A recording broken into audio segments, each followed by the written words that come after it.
Anton Tšehhovi Kolme õe igatsus on piiritu, ääretu, lõputu ja põhjatu. Kuidas teisiti saaks nende suur igatsemine juba üle 100 aasta kesta? Ma kardan, et ka lavastaja Hendrik Toompere juunior ei too neile seda puhku Draamateatris erilist leevendust. Ma mäletan, et kui isa välja kanti, siis mängis muusika. Surnuaial lasti aupauk, isa oli kindral, juhatas brigaadi. Aga rahvast oli leinarongis väga vähe. Tõsi küll sadas vihma ja lund. Milleks seda meenutada? Aga täna on soe. Võib uksed lahti hoida. Kunagi oli üks mingisugune ideaalne situatsioon. Üks selline tsaaririigi, aristokraatia, kõrgete väärtustega, ideaalidega. Üks selline ilus maailm. Ehk siis muinasjutu maailm. Ja tegelikult tõenäoliselt seda ka Kolme õe puhul alati nähti. Aga kui nüüd aeg on nagu mööda läinud ja meie ümbruskond enam ei ole nii hirmus, nii kohutav, siis see võimaldab meil tegelikult vaadata nende inimeste sisse, kes seal Kolmes ões esile astuvad, kui sellistesse inimestesse, nagu meie ise oleme. Tõesti, nende 4 aastaga, mis ma gümnaasiumis õpetanud olen, ma tunnen lihtsalt ühes minust tilkhaaval, päev päeva järel lihtsalt jõud ja noorus kaovad.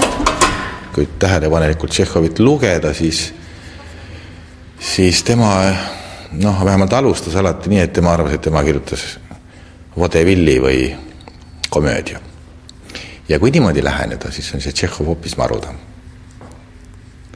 Nii et minu suhe Tšehhovisse nüüd on see, et nagu ta selle tüki puhul ka kirjutas esimesest proovist, et mina arvasin, et ma kirjutasin vodevilli, aga nemad loevad ja nutavad. Järelikult on näidend ebaõnnestunud.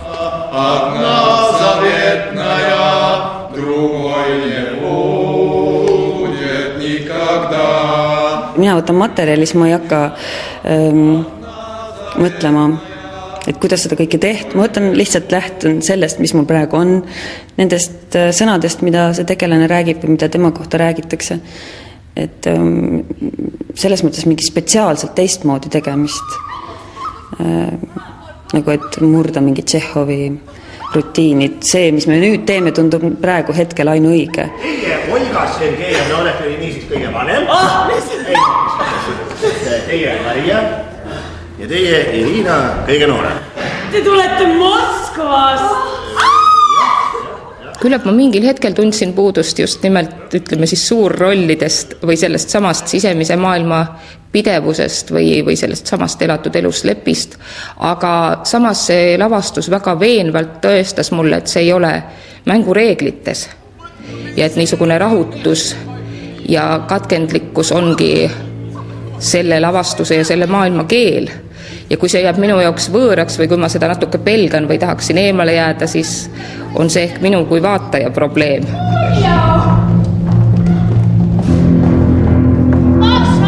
Selle lavastuse struktuuris on loomulikult väga olulised kõik nii-öelda nagu rollisooritused, kõik inimesed. Küll aga ei ole üldse oluline see, kas keegi eredalt esile tõuseb, kuskile ära vajub. Ja lihtsalt sel põhjusel, et see maailm, mida me enda ümber näeme, on ju ühtlaselt voolav. Teie ütlete, et 200-300 aasta pärast on elu maa peal ilus ja kaugel. No see on tõsi. Aga selleks, et sellest praegu kas või kaugelt eemalt osa saada, selleks on vaja ikkagi, ma ütlen, valmistuda, on vaja tööd teha. Alati on lavale minek proovisaalist, üsna traumeeriv, eriti suurde saali.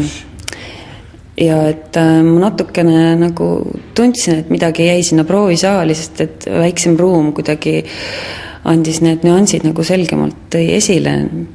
Et suurel laval sa kipud nagu hajuma või su energia nagu võib-olla ja su pilgud ja su puudutamised mööda minnes kas või kedagi, et see ja võib jääda märkamatuks ja seetõttu ka, ma saan aru, et publik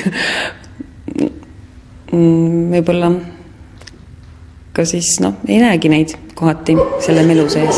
Sellepärast meil ongi nii kurb ja me vaatame elu peale nii süngelt, et me ei tea, mis on töö. Üks põnevaid aspekte on see Ervi Nõunapuu kujundus ja siin on niisuguseid mõistatuslikumaid detaile, et on ju ka see sama kapp, mis oli Kirsiaias, on nüüd rännanud 3 õe elamisse ja huvitav on ka pöördleva kasutus siin ja huvitav on niisugune põgus, mitte üleliigne videokasutus. Aga ma ei ole kindel, et ma nüüd kõike seda mosaiiki jällegi ainsa vaatamisega oskaksin lahti mõtestada ja seal on niisuguseid põnevaid, võib-olla lihtsalt atraktiivseid ja pilku püüdvaid asju, aga selle tähenduse ja seose võib jälle leida igaüks väga individuaalselt. See on nii ebaviisakas, et ma niimoodi nüüd lauast ära tulin, aga ma ei saanud naeramad, ma ei ole harjunud seltskonnas viibima. Ärge olge tembeks sõidu. Ma tükk aega mõtlesin, et kuidas leida nagu sellist kujundit, umbes niimoodi nagu Hamletis on, eks Hamleti isa vaim käib ka kogu aeg Hamleti lõpetamas, et mismoodi tegema peab ja kuidas asi nagu tegelikult käib. Täitsa kuidagi iseenesest plahvatas see mootorratas külgkorviga, punane Java. See tegelikult ju väljendabki seda, et see ongi nende isa pärandus, mis neil alles on jäänud. Ja see on füüsiliselt kogu aeg kohal. Need 3 õde on kogu aeg sõitnud selle mootorrattaga, koos oma isaga.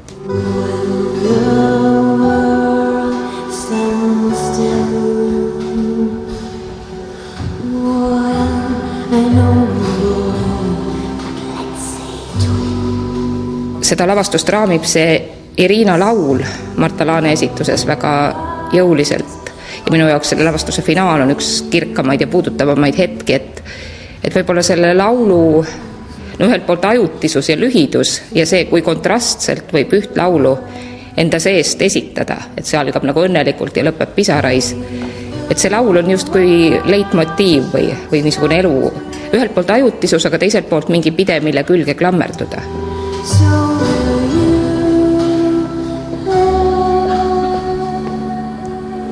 Miks on vaja igatseda kuskile mujale, kui võiks selle sama olemise siin samas heaks teha? Tükk tundub mulle tundub see lavastus nagu sellest olevat. Et hea küll, et me võime tinglikult mõelda, et see on nagu see aeg, kus Eesti Vabariik tuli ja Nõukogude väed pidid minema kuskile, kas Poolasse või Tšitasse või nagu siin näidendis on, või ükskõik kuhu. Aga läksid ära ja keegi jäeti sinna üksi. Nüüd tuleb eluga edasi minna, et minule tundub, minu jaoks on see üldse mitte depressiivne, vaid väga helgene.